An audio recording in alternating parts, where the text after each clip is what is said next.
Any views, thoughts, and opinions expressed on the Rejuvenating Health podcast are solely those of the speakers and are intended as such.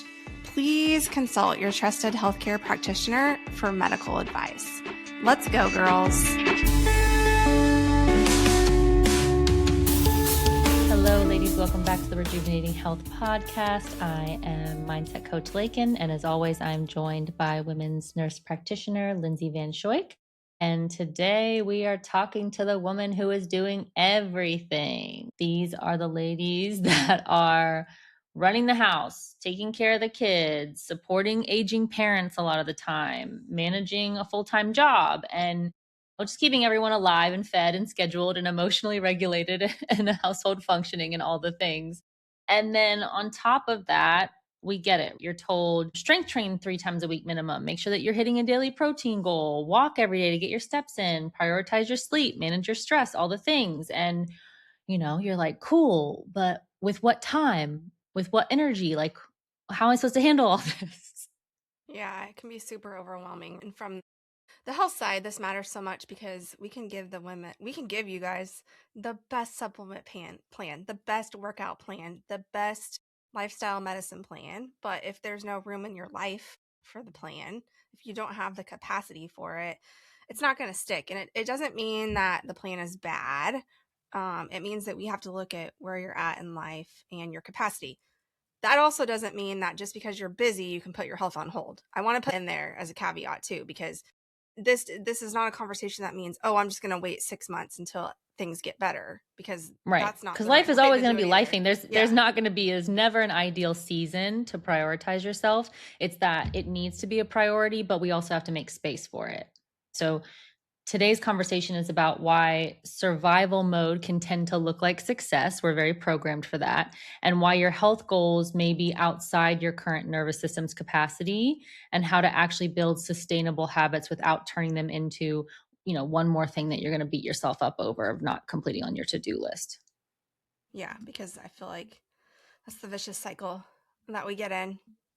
So, okay, let's start here. Like, for a lot of women, survival mode is disguised as being productive. Mm-hmm. So a lot of women don't realize they're in survival mode because you're like still functioning. You're still super productive. You're still getting all your tasks done. You're showing up for work. You're being super mom.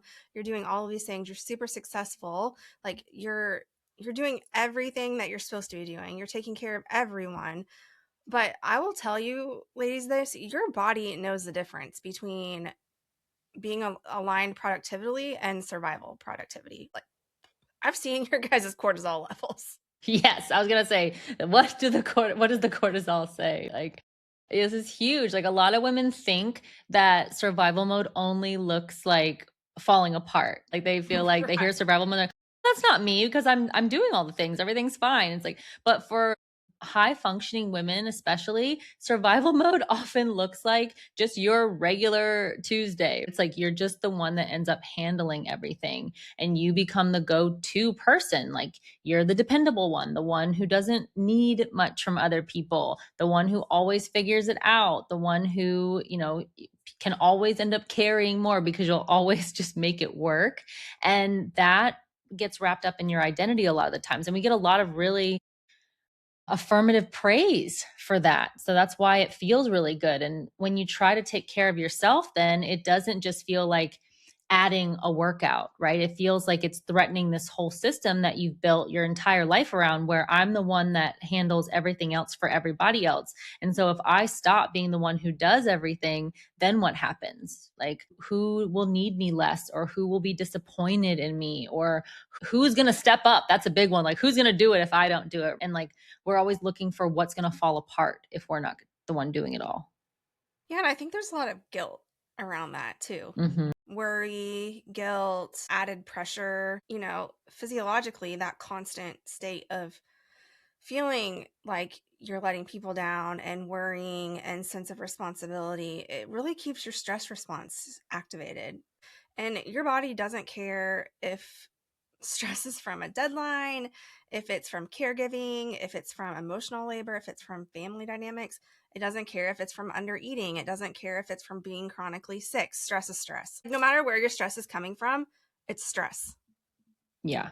I think it's really important to understand that when we say this very clearly. You cannot survive in survival mode and flourish at the same time.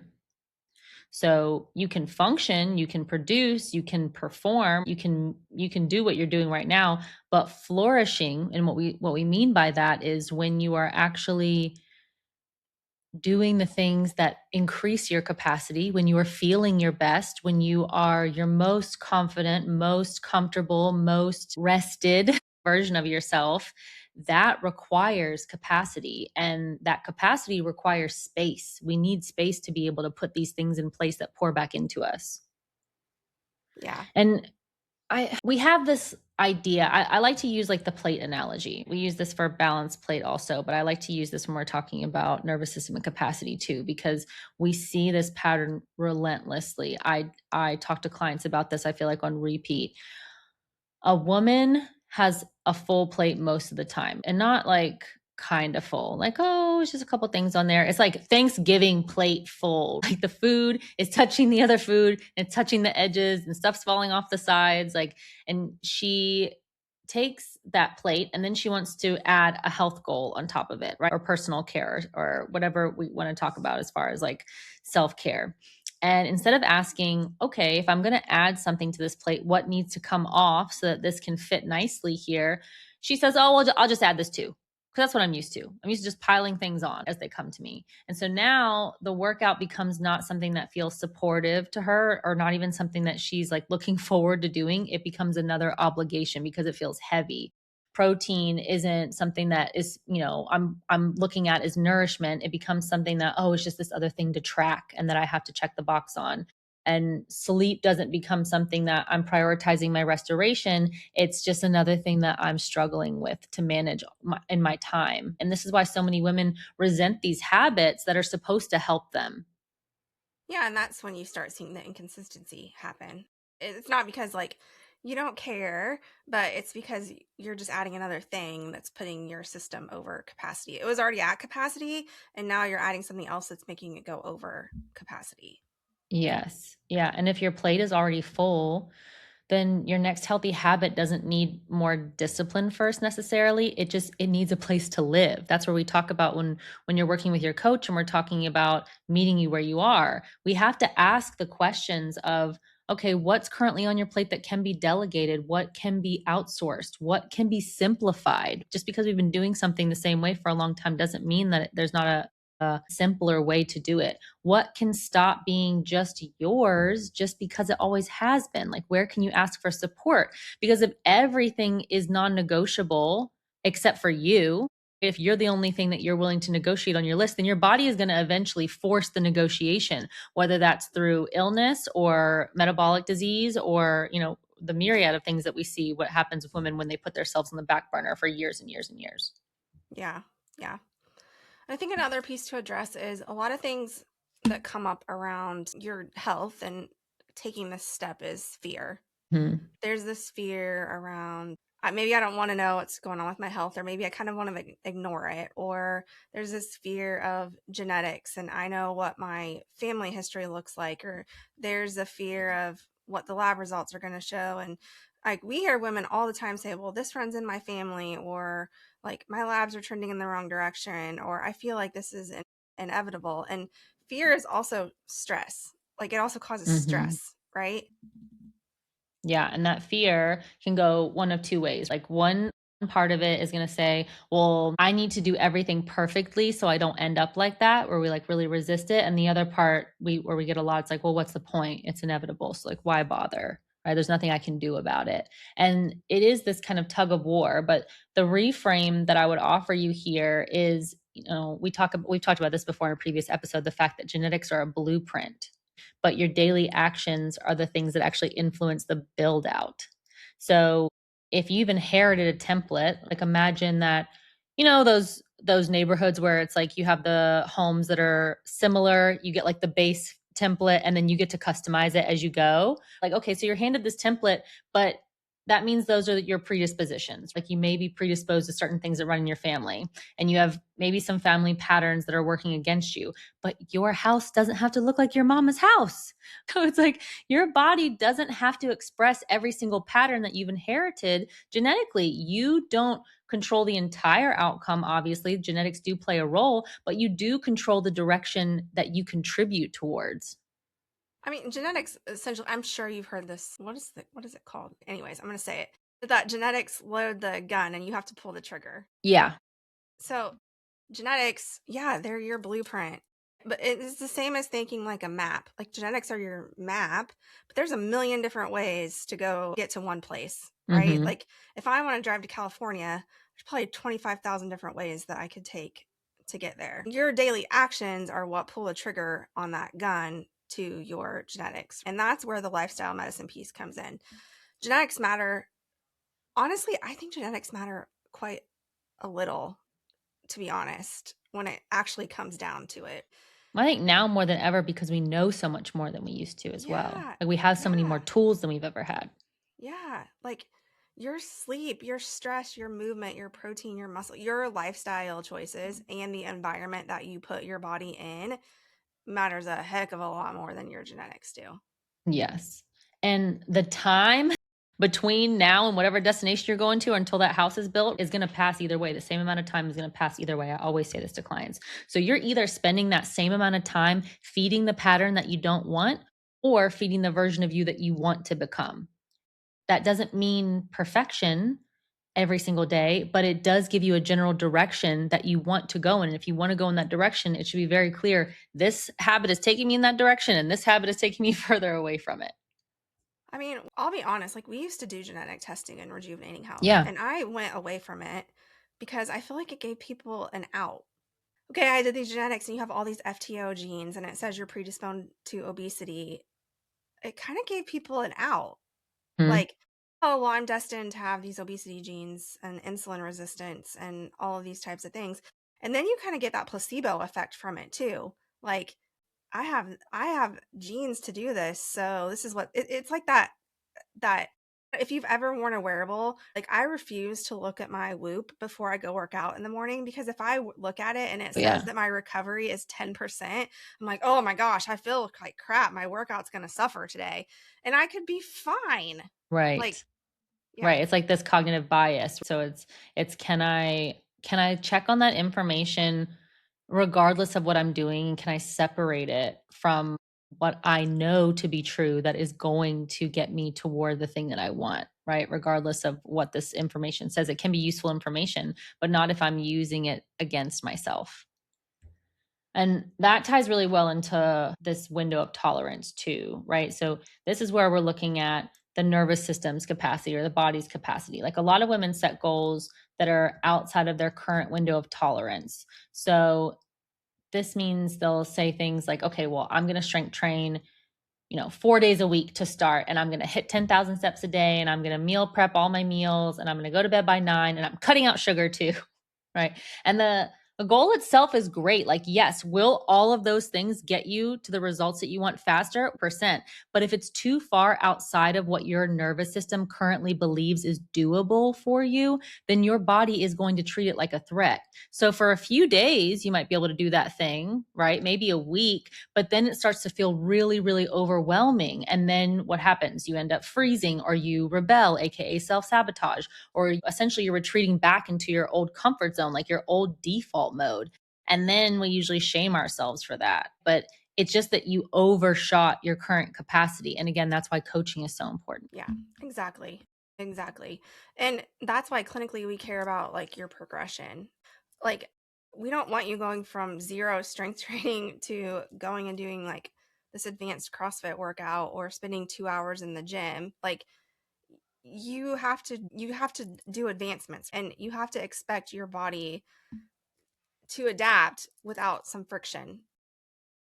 Yeah. And just like The body needs to be met where it's at. Like with mindset, it's the same thing. Like the goal is not to jump from comfort zone to a complete transformation overnight. Like the goal is to work in the space between your comfort zone and your nervous system boundary. Anything outside of that boundary is not going to feel safe. It's not going to register as safe. So it's the threat that sends us back to our old comfort zone.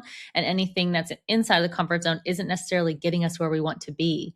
So the middle space is where the growth actually happens. Talk about this messy middle a lot. It's uncomfortable enough to stretch you. Ideally, it's stretching that current comfort zone, but not so overwhelming that your system shuts down. And that's where all of our sustainable change lives. And that's where our coaches meet you. That's why it's important for them to gather information about you. That's why we talk to you about what we talk to you about in your intake. That's why we do our labs. That's why you talk to a mindset coach. Like we're getting all of these components of your life so that way we can look at it and say, okay, this is the prescriptive model that where we're going to start with that actually will work for you until you can build confidence in this space and then expand from there slowly. So again, we can do that progression that actually works with you where you are and moves you in a sustainable way. Yeah, and I mean that brings into like the consistency before intensity. And that's what we want to do when we bring in a health plan. Like if someone's goal is to start strength training 3 times a week, but they're currently doing 0 strength training, like we have to build on that. It's like Yeah. just start with one day. Yeah, exactly.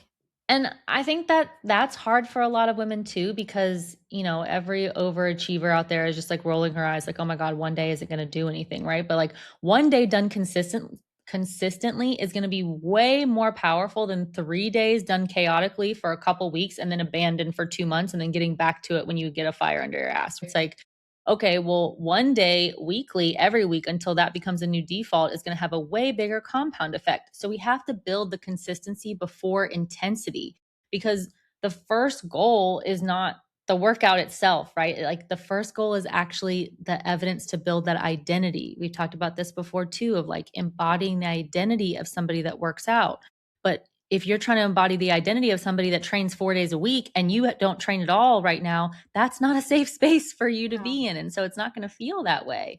You have to prove that, like, okay, I'm a woman who shows up for this time, this one day. If, it might just be 15 minutes for one day a week. I'm someone that keeps small promises to myself. I'm someone who doesn't need perfect conditions in order to follow through. Like the done is better than perfect, right? And as soon as we can start to be okay with adopting those components of our identity, then that opens up so many more opportunities to be able to progress it and adopt more things in from there. Yeah, we can just like once your body adapts, we can increase. But this is most of the women we work with are very high achievers and they have this all or nothing mindset. And so when you're on a health journey, you cannot be all or nothing. Like you have to be consistent. Yeah. Yeah, because what happens then you overwhelm yourself and then you tell yourself, well, this isn't working, Yep. right? Or this isn't going to work for me. And you don't earn the right to increase because it's like you're putting all this pressure on yourself, right? Like you increase when that baseline becomes really stable. Like I said, when that starts to feel easy, when it's we use with like the way that we coach a lot is like, could you do this on your worst day? Like, can you guarantee it? And so if the goal is 3 workouts a week, but that feels impossible, for example, just start with the one. And if one workout feels impossible, start with just the warm up. Like just put your sneakers on in the morning and like step out the door. Like if that feels impossible, just put on the shoes, right? It's like, it's going back to that 2-minute rule of can you do the thing that you can guarantee and then slowly progress it from there, even if you don't want it to count because it's really small. And it's not that you're lowering the standard, right? It's just you're making a standard for yourself that you can execute on regularly, and then you can keep it going from there. Yeah. Yeah. And then we have the idea of like pressure versus choice when we think about applying these habits. And this is a big shift where, we're turning health habits from a place of pressure into a place of choice. And can we recognize that? Because if a woman already lives in a place of being obligated to do all the things that she has to do, and then her workout becomes one more obligation, there's going to be resistance there, right? It's not going to feel good. We have women all the time that say like, I just want to work out. Like, I just hate it. I just don't like working out. And it's like, well, it's not going to happen if you keep telling yourself that it's this, this big insurmountable thing that you have to do, that you just have to like suck it up and do it. Right. Like the language matters. ladies. And if you keep telling yourself that it's something that you have to make yourself doing, then there's going to be a lot of resistance around that because we're using a lot of pressure language. So it's like the I have to creates pressure. Pressure creates resistance. Resistance creates avoidance. And then when we avoid stuff, we feel really guilty about it, going back to what Lindsay was saying earlier with the guilt, right? And then what happens then? The guilt creates more pressure. So it becomes this really shitty self fulfilling prophecy that we keep keeping ourselves in this loop. And that loop is exhausting. Hmm. So the shift that I want to offer you is shifting it from pressure to choice, right? It's I'm choosing this because it supports the version of me that I want to become. I get to choose to work out. I get to choose to start my day with protein. I get to choose to go to bed at this time, right? It's not because I've done something wrong and I'm punishing myself for it, or like I'm questioning my worth, or I'm not enough, or I'm behind. It's like I get to choose to do that because I want to embody that identity of capable and strong and feeling like I can do the things that I want to do and that I tell myself I want to do. And I know, like, you're listening and you're like, okay, this sounds silly, like it's word talk, but the way that you think about this and you talk about it, your body responds different to it, right? Like, if Yeah. you're telling yourself this is something that I have to do, your body's going to see that as punishment and you're going to have like a stress response to it, right? Where if you're seeing that as something that, like, this is something I get to do and it's something that's nourishing my body, it's your body is going to see that more as it's going to see it as something different and not have that stress response to it, right? So, movement done from punishment is a lot different than movement done from care. And I know you're like, it's just a mindset shift, but your body responds completely different to those two thoughts. Yeah, and we're ingraining patterns too. Like if I always associate moving my body with a negative input, right? If I'm always like, oh, I'm dreading this, or oh, like I don't want to have to do that, I'm ingraining that pattern that says that, oh, this doesn't feel good. But if I were to focus on, what does feel good around it, then I'm going to start to look for that. Like the workout is not just a workout. It's a rep in the relationship with yourself. So it's like, how do I relate to myself when I'm uncomfortable? Do I pressure myself? Do I criticize myself? Do I quit? Right? Probably, because that's what a lot of people do. But again, it's a choice. So it's like, can I meet myself where I am, and can I work to build trust? Can I keep those small promises that I make to myself? That's really important. And then what I was touching on before about, what gets amplified is what we focus on. And that's the direction that we need to go. This is where we've talked about, our reticular activating system. And some people, I used to call this like the search and edit function in our brain, but I like comparing this more to a flashlight. Like whatever you shine this flashlight on in your brain is going to be what gets amplified. So if you focus on, like I said, how hard the workout is, or how terrible it's gonna be, or how it's gonna be difficult to get out of bed to go do it, your brain is collecting all that evidence that working out is really hard, right? So if you focus on something that you're not good at, like this will happen a lot where women will have movements in a workout that they struggle with, and they're focusing on that movement and dreading it and being like, I just really don't want to do that thing. It's really hard for me and I can't do it. That's what's going to get the attention in your brain, is that, we're not good at this. And if you focus on how tired you're going to be later, your brain is going to connect that with depletion. But if you intentionally focus on how good you feel after a workout, you can start attaching a different emotional response, right? Like reminding yourself, oh, how do I feel when I complete a workout? Because we've said this before, no one ever felt terrible after they get done with a workout, right? It's like, do you feel accomplished? Do you feel stronger? Are you proud of yourself for keeping that promise? Like, I did something that I didn't think that I could. I showed up, even if it wasn't the ideal circumstances or it wasn't what I had originally planned on. And all that matters because then your brain starts to feed on that reward system. Yeah, I mean, like I don't have that issue of like going to the gym, but I can think of so many times where there's like a weight that I haven't been able to hit, and it's literally because my brain, like I've literally failed it, and so my brain's like, you can't do that. And then you do it Yeah. once and you're like, oh my gosh, this is so easy, and you just do it over and over again. Or like when I first got my first bar muscle up, I tried for so long to get it. And I'm like, this is ridiculous. And then once I got one, I'm like, okay, like it's like a mind, it was literally a mind game. Yeah, holding you back. That's why, like, how many times have you, like, loaded a bar and not, like, intentionally done it so you didn't know what the weight was on the bar, Yeah, and you're like, "I'll figure it out exactly. later," and then Yeah. just kept adding and not adding it up, like, not doing the mental math in your head, and then you'll hit a PR. Yeah. But I mean, that's Yeah. why like celebrating small stuff, like and wins isn't fluff. Like it really does teach your brain how to repeat stuff. Mhm. Yeah, it's like, we get this all the time because we constantly ask for small wins, right? Like both in the Yeah. mindset and the coach's side. And how much resistance do we get a lot of the times, right? Where it's like, oh, like, I don't know, I don't have a winner. It's like they think it's cheesy, but it's not. There's a reason why we do it. It's literally science. It is good for your brain to recognize because we spend so much time of the day recognizing all of the negative stuff. And so we have to be intentional about reprogramming it to look for the good evidence. Like you're training your brain to notice the progress instead of only scanning for the failure. Yeah. Yeah. So then let's talk about like boundaries, support, and outsourcing, because this is where I think most women need probably the takeaway and action of how to work with capacity. Because Hmm. most of the time, you need to do something, and maybe you don't have the capacity to do it, but you're like, I don't have the support to give up anything on my plate to get this done. Yeah. Yeah. And sometimes that's true. And I'm not saying that this is always the case, right? But sometimes support is available and we don't ask because of that identity that we've built around like Eh, not needing support or around being the one that does all of it, right? Or sometimes we'll ask once, but then if we don't get the exact response that we wanted or they don't do it the way that we would want to do it, we just decide, well, fine, I'll do it myself. And the truth is, if your health requires space and your life has no space, then something has to be redistributed. It has to be that non negotiable. Because if it were something for your kids, you would figure it out. You would make the mhm. space for it. Right. And so that might look like, your kids maybe establishing a more independent routine where you're not doing every single little thing for them all the time, as obviously age appropriate.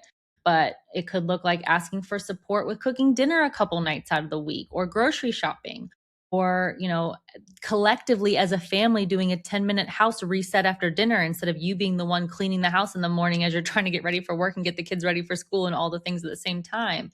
It might look like outsourcing. That might be hiring a housekeeper if you're able to do that, right? It might be creating a backup workout day so that if shit does hit the fan and you have a day that has unpredictable stuff that comes up that you have a backup buffer for yourself.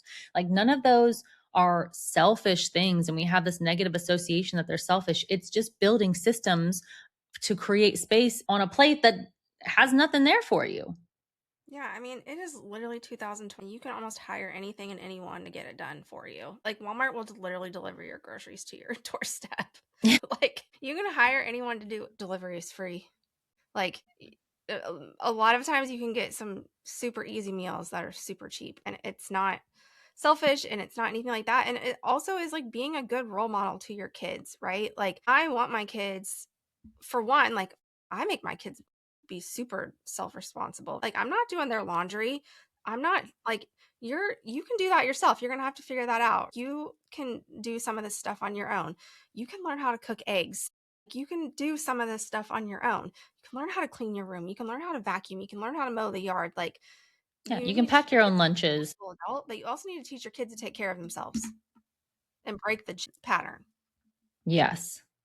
Yeah, because if not, then what ends up happening, ladies, when you decide that you have to be the one to handle all these things all the time and that you don't need the help or that the help is not available to you, all that's doing, same way that I talk about when I talk about how boundaries teach other people how to treat us, you are teaching your family that your health is not something that is to be prioritized, that your needs always go on the back burner. Because if everyone benefits from you overextending yourself, that's not good. But the truth of the matter is that everyone actually benefits from you being a fully functioning, Mm, capable, comfortable, happy version of yourself. Right? And so that involves you protecting your capacity so that you can show up in that way. yeah, I guarantee your kids would rather you be around 20 years from now than doing their laundry. This, you know what I mean? So for the practical version of this, what this looks like if you're listening to all this and you're like, yeah, okay, well how do I do this? So I like to do something called the capacity audit. And what I want you to do is I want you to write down the health habit that you're struggling with. So if that's trying to incorporate training into your schedule or if it's trying to do meal prepping or if it's trying to get your sleep back on track, whatever it is, write down that habit and then ask yourself, is this goal inside or outside my current window of tolerance? Meaning, does it stretch me a little bit outside of my comfort zone, but it still feels safe for my nervous system? Is it super overwhelming, essentially? What is the smallest version that I can execute this week? Like, be really honest with yourself here. What can I do like tomorrow, but definitely this week?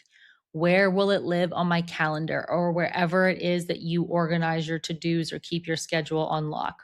Where is it going to live? And then put it there. What could derail it? So, what are the deterrents? What are the things that could come up? What is going to throw you off so that you're aware of it in advance?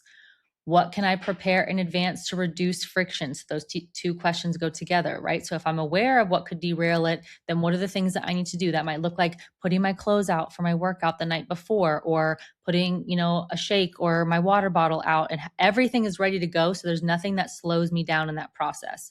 And then what needs to come off my plate or be delegated so that this habit has room, so that it has space.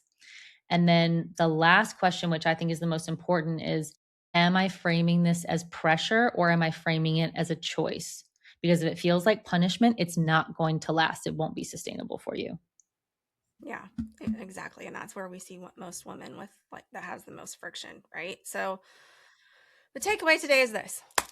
If you're struggling to follow through, don't immediately assume you need more discipline, because I know you're a disciplined person.